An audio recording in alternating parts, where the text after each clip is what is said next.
Is toch chundul siar dúscrí mo chúldra féin I gúlé das is suas an beag mar raibh déiríocht aber duséan bó mucar árú cearca de híle mís na hís siúpa gúlé agus bhí mar dú raig mar sin ver fíor bhí gan airigid agus ach bhí fuilech na nithe going réchma. So an son is na seacarí as na gailing a déanamh rud áirithe agus bin thugad amach bhíidir deargus tócha cottage industry a thosnú sa nGaeltacht. Plán an a bha, beidir truchanú 10 bliain rime am a réchma a thosníidir agus is cínam dána goháin gur thugad ualach cricóga chuingna. Agus is na seacarí is tócha Hannigan sagart choma agus tugad na cricóga seos chuig go machiad hir sa fáir agus de formar goléir cealagus cíanam furas féin cealagusteach an sa bhí mar de háiráí agus cumána agus é díar becha a bhla chun náfeich sé cealag agus fuair an sagart an tú fás cealag bhóbar bhí sé chobán leis sneachta. Achar récha mu de hasna sé sin agus is cíile man mil acharisteach a brocaí agus mar sin dé agus bhí díalchánéir. Agus an sunna dhéasan de hánadar agus seo an chiadúir go dánach trasnair sumh a dhéanamh éon slí mór aber. So de hánadar agus thugadidir 300 plándaí cuiríní dú agus cuirigéad an bheirime bhí gingna thuas fearc ard thuring chud an chuiling. Agus dásadar go seoig fad agus thugadidir torra fé chiadúcha. Agus thosní mar a bucha, agus bhí mar a buchas, thug mar cuiredas na córs in techt agus roiint go fiúcha, agus thosní mar déanamh sumh, gan dát I gnáam, ní a bhéon córas taiste le bingna, ní a bhéon cóiríar, ní a bhéon margaíocht, ní a bhéon mór anradí. So, de gine mar an tú fás soveréich ma de bhailí mar suas méid procaí is iatmís, agus de gine mar an sumh seo leis na cuiríní dú, agus Weil de hog mar síos go dtíos na siúpaí gúléiad a chos rud ag raibh ar gcóirsan tréis cuiríní dú fiú go chomáí ní mór an díalchána bhí. So bhí ar an héin an tú fás déhas bhí mar a hir feag bliana déing agus bhí mar broite go maiige, but béan rud a hálas a dean agur trágasteachíad agus chuig deidirú. So raim mé aigen san go dtí 9 ar thosnig Lionáird. Agus thosnig Seán Lionáird agus Peadar ó riada go nó mela thuas meas na gnúc a gúlé, rodnach náthach I gná. Inis bítar molla artisan producers go hard na spéir agus a trachtar as bíon siad na páipéris mar sin déach an Thomson, bhí sé seo is stochar ah ceanródíocht a gceist más maiile.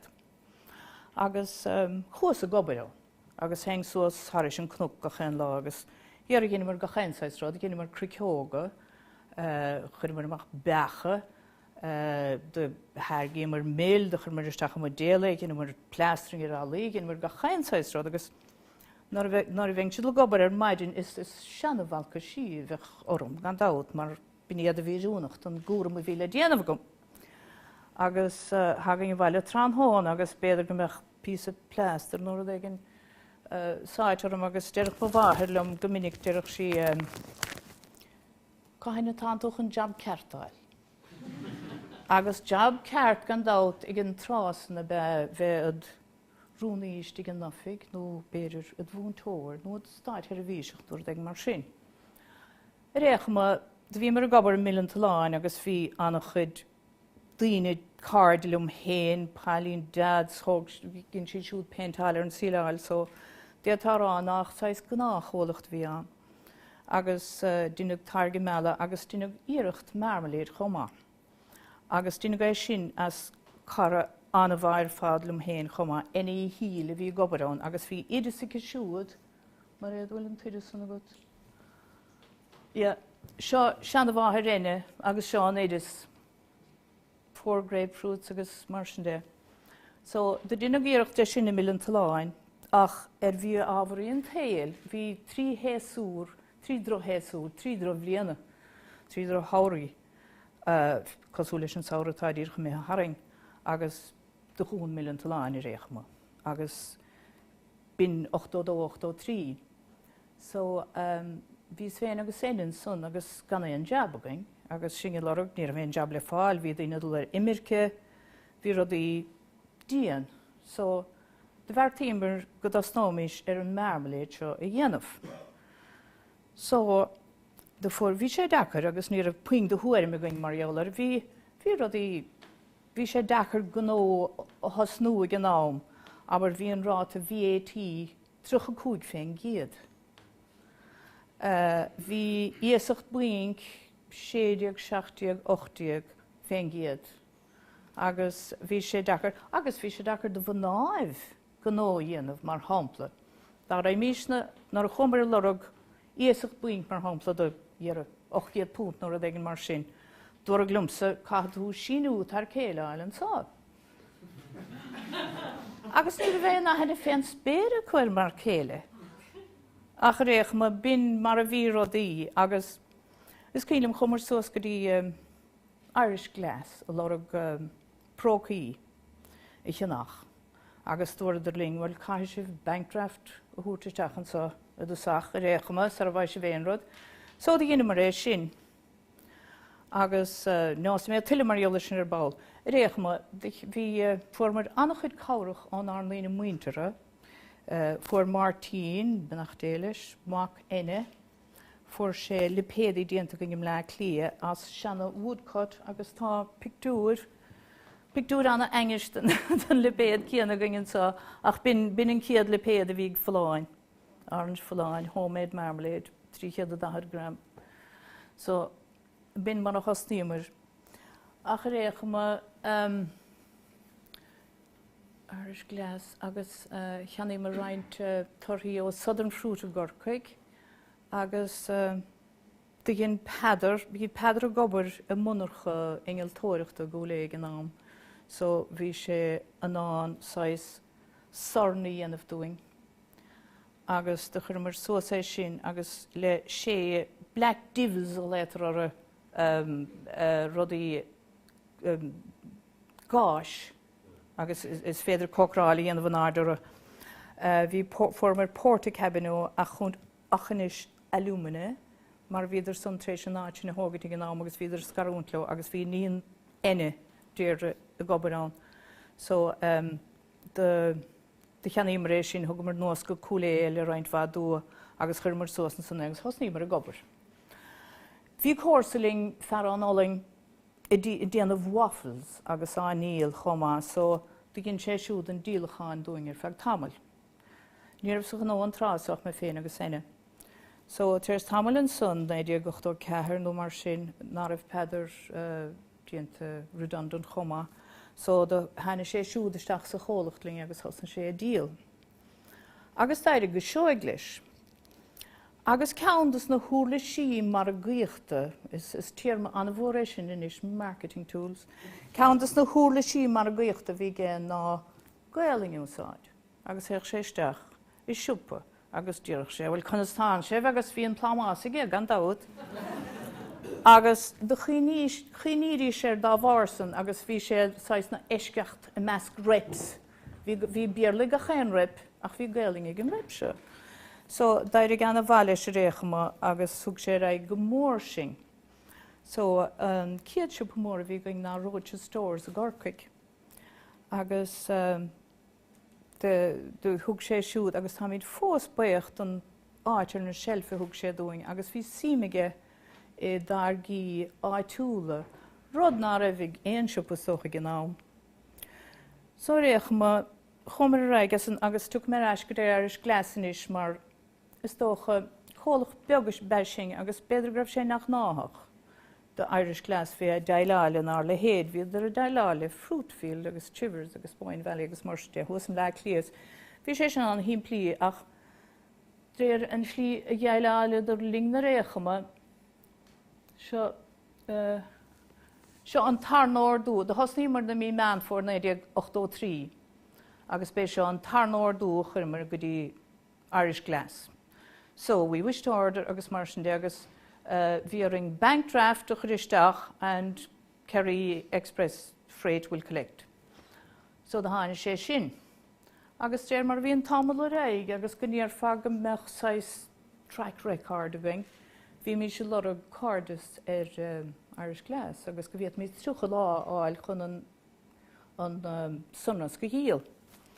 Ach agus an 1986 scaoilim gur chuiras references mar sin de chuha agus fós bhí únarm nar chus isteach sa fáil nar a bhí sa cuine bhar an gain seo gur ámar fós an 1990 Dear Mrs. Leonard, further out sin 1990 úl 1990 gur raibh fós an bank draft á lora go chu.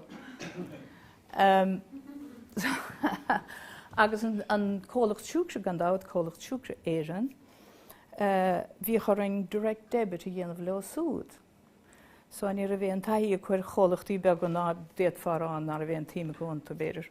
Ní dáin go bheith a rip riamh ó aine go dtí anna dhéanach snám. So anyway, bhí mar sa fórta cabin agus bhí mi sin an, thug mar siad mór stórála. Bheas mar greibh se chá mór san, ná líana mís riamh.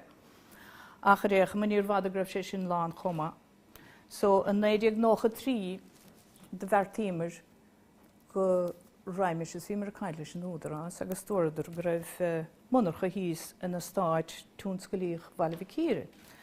Agus go dú rís dúine, agus go rí sin na rúint dúine, rud a chin, agus chomar síosan. Agus chomá lei sin bhíring i meach donna sáspant fendrais agus rud éigen ní smó bheagain.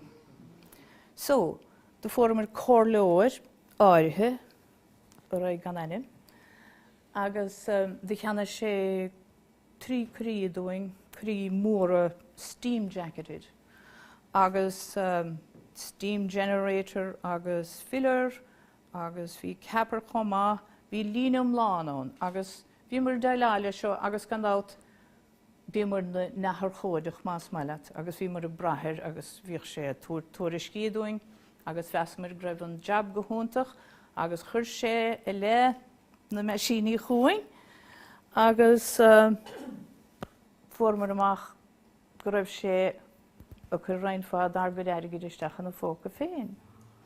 So bhí na meisíní seo bhí rainte go nar ebrig riamh na fiad fiúsáid.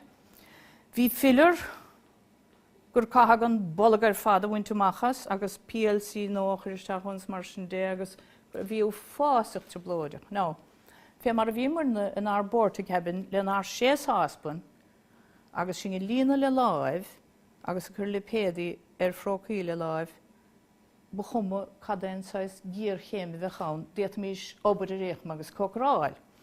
So sé bhór mar mechan san ná, mór mechan filler a gobar, nó mór mechan capar, nó mór mech gach fiúcht an lína gobar níad fa faici dhéanam. So, ba chobar dúing dúlas go nó, ach réachama, bhí ar an casa timpeall agus íosacht móráil formar é an ICC gnáam agus cheannéimar meisíní nó ar fad. Agus de fear ó Albain mar is an son i dintar mór chuid na meisíní seo, de le gí mar a gorcaid agus an leaclí, but ní ráda le díanamh an mar níla méid sin go nó sófastáchan éirig. Ach de formar fear dar bhainim narí Proudfoot ó Albain. Agus cin sé siúd agad bin síní, agus tá sé a néanamh hin, agus a chur leo, agus a chur suas conveyors, agus tá sé mar chara úntacha gin chomá. So, bhí rudí áráid. So, an son, de brí mar lígan son, agus chomar, óie, chordantal siar ná ríis, go dtí countess no, bhí sa tracht a Roaches stores a gorcaid, but an son formar ordú ciad de sin friscí marmalade ó Super Queen. Agus bú fásach an mór an ordú é sin dúing, agus bhí an mihil thuairtisteach an é dhéanamh, agus tí gine mar réach mas chur mar macha. So an é san chomar go Tesco, bhí Peadar fós a gháil timpeall leis an bhean a dhéanamh bhí níos má siúpaí beag an an trás, ná mar hainis ach de chuir sé go Tesco, agus Super Value, agus mar sin dé. So dair go mailing, agus tá gan ódal a raig, agus sa dul a méid is tócha ó hinne le. Agus a bblion cháhíle de hógan údarrás munarcha nódúing, Howlandson, ina stáid túnsclíoch bhaile bhórne. Agus de chamar na masíine go léir hút líng agus chumar leos cilmar agus tá sais cúlre ingealtóireachta ag Peadar chomá, so tá sé anmhachon an líne íanamh agus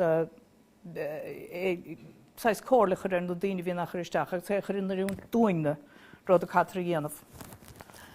So tá gná críosach mór a bing, más meile le an banca bh chrámór am lá féir agus dúidir táid a chur nó gnáthí mór atágain isteach a portfólio airthegus beigi le héad se dé leáil lo, liv, agus bhíún an dá mar bheas gur gná beag sinna. Ach a récha a dul ra go dtí an bhfuil picúí le go san me. Ó yes, bhfuil in ceann leis na crí a cheanimar sin an chéad bróisiúr a bhí gain an son, sin an chéad bróisiúr chrimrach mach the Irish for wholesome agus sin an sais stochan sais cadíir fá an brand a haging más meile so raig. Sin ní hid néan le péad a haging sa lá táine bháin is an ceann déarnach a bhí gain agus do chomar raig bhaid sin tamid déanamh rebranding exercise inis chomá agus deardarmh inis leis na hallmhargaí bíon ar cimad a déanamh nó na rodís agus le raig bealm sa beag nachdul siar go an counsan. So sin proci de heagsagan a le bhígan chomá gná. Nes né? All right, so. Tá sé dachar inis le leis na hallmhargaí agus níidir bhechmhar sa bhapéir na seachtaine an rud le old-time Irish marmalade, but darmh níl sé déanta éing a hiile, mar de dhéad amach an siomh so tá déanamh outsourcing ar rudaí. Agus istóchan ar a bhí rudaí anmhá sa tír seo, bhí anna bhéim ar outsourcing. Bhí fiúmháin an Crafts Council of Ireland cóirle ceardíochta na héireann rá leis na daoine a bhí mar bhuiile chu din outsourcing go dtíon tí. Agus bhí mar na thuasaigh showcase an tachna se caite agus bé seo crafts show, bhí daoine very ceanna cinachas mar sin de. Agus bud bhí annach chud an stiftíon sa tí. Agus caiimar agur an sé sin masmas ar am héin. A líon má tá sé déanta sa tí, aber bhfuil sé déanta sa tí. nó sa fóling nó PIT. Old-time Irish, ghetto, Lakeshore Irish Relish, tá mór annachas san inis aíanamh thar lear. Ach ní tá sé dachar ahint agus tá sé dachar orm héin ahint agus bheith tá hí bhagamsa bheith fiochant Thargaí agus chadas go dána ar is catáistigintas mar sin de. So tá na príomh amthóirí a bhí gine sin Chivers agus Fruitfield tá déanamh a good sumh thar lear. So tá míon inis an ggólacht sumh is mó sa tír. Agus níor bheas riamh go mé mis mar sin, cha henge rá ní raibh bhaine ach sais slíbethe dhéanamh agus sin an téanú de táhain fós. Tá na multiples mar a chléifhara, na méadathe chun an nGaeltacht sin. Anna dhéan ar le héad agus anna dhéan maidir le LTAs sin long-term agreements, sin gandát aige dóibhsúd, maidir le bíon promotions agus bíon siad a dtíreaigh buy one get one free. Ach nar a dinter buy one get one free, bíon ar an siúpa an gá marginál, like ní hé go dógann siad margin amháin agus go dógann siad an ceanna le séir, bíon ar a gá marginál, bíon ar na ceanna húirt séir, gá margin húirt ar an ceanna eile, so sé harlaíonn ná go mí míid geolis a túirthaing an dáchean, agus níl brína céal agus ní dálim gur féidir, dín míad ná míle díhil chun cimad amachchas an rud san. Has ní mar fechtas san mí úil lúna san seocaite, Love Irish Food. A gcóir na chomhlachtaí atá déanamh bí, a thar go bí in éiring, agus táim siad go bla leo hin gach seachtain go dtí cruingethe. Agus do rinne mar dagus an Margaíocht fé Peadar, so ní léon chomhlacha go fér an Margaíocht. So táim thuasa an cruingethe seo I ggéisteach le daoine, agus is locht Margaíochtaí ad go léir. Agus chun sé sciúnarm a chloisint, an sais airigid a chatar. Agus mar hampla sa tupa dámeachta aber go gur fáisteach agus seoród atá teachtain is chur fáisteach pellet, ní gá chur an shelf, ní léon dua buint leis so bíon de fellet leistigh den doras. Agus gléonn siad fóé sin. Agus sé an tuairim ná go raibh den isteach lena leis an tralaí, agus de hócrís ceannachas so agus chuir isteach a bhir is le réigen son, I cnachród a dhéile agus daideach ahrach aginúra bheith an rud se róad a síos a tralaí so ní chuir éis ráise. So, ben costa sa bhí an fóé ná 5 milliún euro factorí seachtainna. Figúrí ná fiatingse a hálúnúna agus mar sin de en shelf mar lein si 35 milliún. Rud éigen eile 80. It's néidir. Níl gom cad ein déir húca gur seo mar ní dólam gur féidir leanút leis. Now, Fuairmúirna nó hasníomar a caint le eilidí an saoire seo caite. Agus táimid inis I déanamh sé targad friúilda dóibh táimid I déanamh chutney agus relish. 3 haus chutney agus 3 haus relish. Agus chaithing rá leis an séimí a táimid eile le eilidí gur mór an pléisiúra. Ní léon LTAs, ní léon buy one get one free, Sean Price agus díalforta agus tócmide agus ní léon amúdíocht a buint leis a tóch más maiile. Agus tá na targaí sin a díal go húntaach agus a fáil reviews an bhá is na papéri chomá ag eilidí specially selected relishes agus specially selected chutneys. Agus cé go bhfuil eilidí damhanda fé mar atá Tesco agus siúpaí agus Asda's mar sin de, tá sé de follasí acu nar bhíonn siad an éiring targa éarnach a chinach. Agus is tólam gur búntaach an rud é sin. Ba sasna, well, de churmur na rain targa go sasna dóibh chomá mar stochar mór an daoine etnic gaelach is sasna agus chaithing rá gur gná úntacha agus gur mór an pléisiúr a bheith eile. So, sin mar bhfuil mí tá méidir casa turnover chun an Gaeilge thar sin néidir. Tá méidir casa timpeall aber timpeall 3 milliún láthair na huaire. Tá rudaí anna dhéana is stocha geolis cháidéana sa bhíidir nar a chostíomar in 1983. Ach tá méid fós na sa réach agus tásúlam go méid. So, sin mu scéal.